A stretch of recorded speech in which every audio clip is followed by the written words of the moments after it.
Hello, and welcome in to Tech in 10, the Louisiana Tech Bulldogs football show presented to you by the Northern Louisiana Medical Center.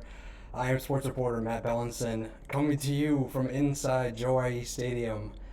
Man, if that's how all these games are going to go this year, first of all, I'm going to need some heart medication. Second of all, man, just what a finish. For Louisiana Tech, I think it's pretty well documented the struggles that this team had last year, 3-9, first year under Sonny Cumby. You come out here, you trail the entire game to a Florida, international team that, frankly, just from a talent standpoint, is not as good as you. And it would have been easy to be like, you know what, it's game one, week one. We're not going to put too much stock in this. And instead, I saw a fight and a competitive grit out of this program that was missing quite a bit last year. And Louisiana Tech comes back, wins it 22-17 here in the Joe to start off week zero. Again, it's just pretty incredible for those of you that were here, obviously watching. In the stadium, I think you have a pretty good idea of what you saw. But if you left at halftime or turned it off at halftime, I mean, I got to tell you, you missed a thriller. Louisiana Tech again trailed 14-0 after the first quarter, and again trailed at halftime as well, and trailed going into the fourth. But then Louisiana Tech's defense, I mean, credit to them. So much was made in the offseason, about how much they struggled last year, and they did. Terrible against the run. It's one of the worst scoring defenses in the country. And they brought in transfer additions from top to bottom, and it paid off. 7 straight punts. I mean, what more can you say? 7 straight punts to end a game, gave the offense a chance, to win it. It's pretty remarkable just given where this group left off last year. Obviously, as I kind of wrote in my post-game story, the start of this game in that first quarter, it looked like the same old Louisiana Tech. You give up a scoring drive in 3 plays, a 75-yard scoring drive, an over 60-yard, rushing touchdown. It's pretty much it looked like the same old Louisiana Tech. And I think if you were a Bulldog fan, you're like, oh great, here we go, another off-season optimism, not met with any actual results. So I think it was just so encouraging to see that unit rise to the occasion. Now again, FIU.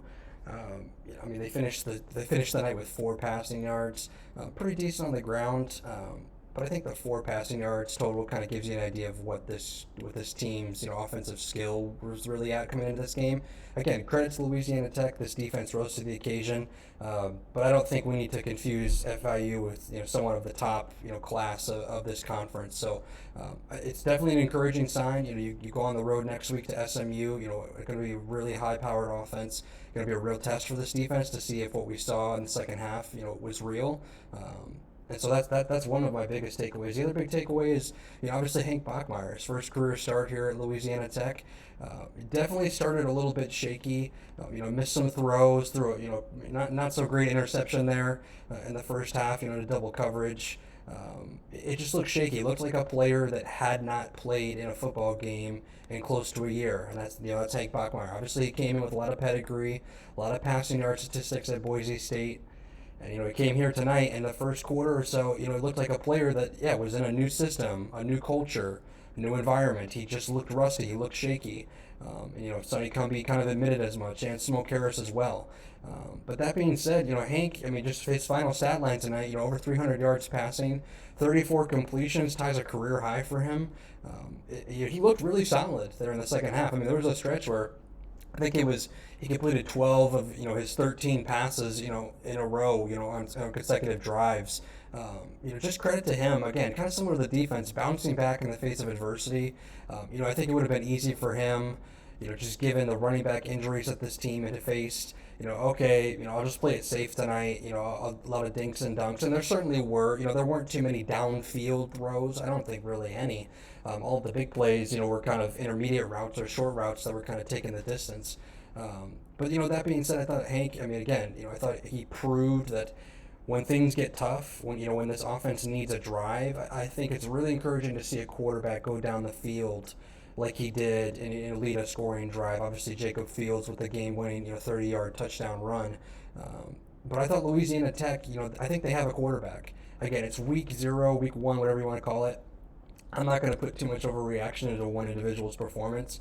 That being said, I can't really recall too many, drives last year, too many plays last year where it was like, okay, time to let, Parker McNeil or Landry Liddy or Matthew Downing here, let's let them loose. We can trust them to go down the field and score, when we need it most. Again, it's one game, it's one series. Because again, the offense certainly had its struggles tonight. A couple turnovers definitely did not seize momentum after this defense continued to rack up punts. But he drove them down there when it mattered. And I think there were so many points last year where I just didn't really feel like, okay, all they need is a defensive stop, and here comes Parker McNeil, and he's going to lead them down there for sure. It's just an encouraging sign to see a quarterback like that here at Louisiana Tech again. And I think Sonny Cumbie, you could see it in his face post game. I think he already can tell that Hank is a winner and he's a real deal to lead this air raid offense. Again, it's one game. Obviously, Louisiana Tech starts the year 1-0 and 1-0 in conference. That's a big deal. But I think it's important to recognize the small victories as well. That hey, we now have a quarterback that can actually develop in this offense, bounce back from adversity. I'm not going to dog on Parker McNeil, but I guess just as an example from last year, go to that South Alabama game. I mean, it's turnover after turnover after turnover. Matthew Downing in the Missouri game. I mean, it seemed like when the mistakes happened for Louisiana Tech last year, they just kept piling on. And, tonight, obviously, Hank, the one interception early. From there on, he looked pretty good. Now, again, we didn't see too many downfield throws. We didn't really see the arm strength tonight. Cyrus Allen, Smoke Harris, they were definitely got the bulk of the catches tonight. Smoke, a couple yards off his career high with 153 yards. Pretty impressive. Cyrus Allen had a big night as well. Nate Jones, a couple catches here and there. Obviously had a costly fumble at one point. But I thought overall, this offense, it looked different when it was working. That being said, now you go on the road again, to a pretty good, SMU team, defensively wise, not that great, but I feel like it's going to give you more of a challenge than this FIU unit. So I am curious to see if this, Hank and this offense can keep this thing going. Kind of on the running back standpoint, we knew coming into this game that Marquise Crosby and Tyree Shelton were not going to be playing. Unfortunately for the Bulldogs, the running back issues continue. Started running back tonight, Jarvis Thornton. When he came out at halftime, he's got a boot on his left foot. And Sonny Cumbie didn't have a specific update on him, post game, but it looks pretty clear to me that that's not a guy that's going to be playing, next week for you at SMU. So, obviously Jacob Fields, with the game-winning touchdown there, as a freshman. You also have true freshman Keith Willis. I thought he looked okay.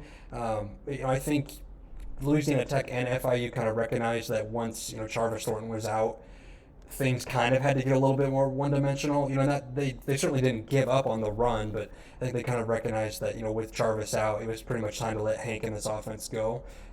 So going forward, if Jarvis is out, I mean, credit to Keith and credit to Jacob for obviously making some big plays there in the fourth quarter, but certainly this group and this offense really I don't think can sustain what we saw tonight with two freshman running backs. Certainly encouraging signs from the both of them, but I think going forward, you got to hope that some of these guys come back quickly. But again, obviously Jarvis in a boot, that certainly doesn't bode well for a return anytime soon. So again, I'll just leave you with my final thoughts here. Louisiana Tech starts the year 1-0. I think that's the biggest takeaway is like the vibe going into week 2. It just feels so much different than you go on the road last year to Missouri and you get the doors blown off you. You come here tonight, it could have been, kind of a disappointing, lackluster start.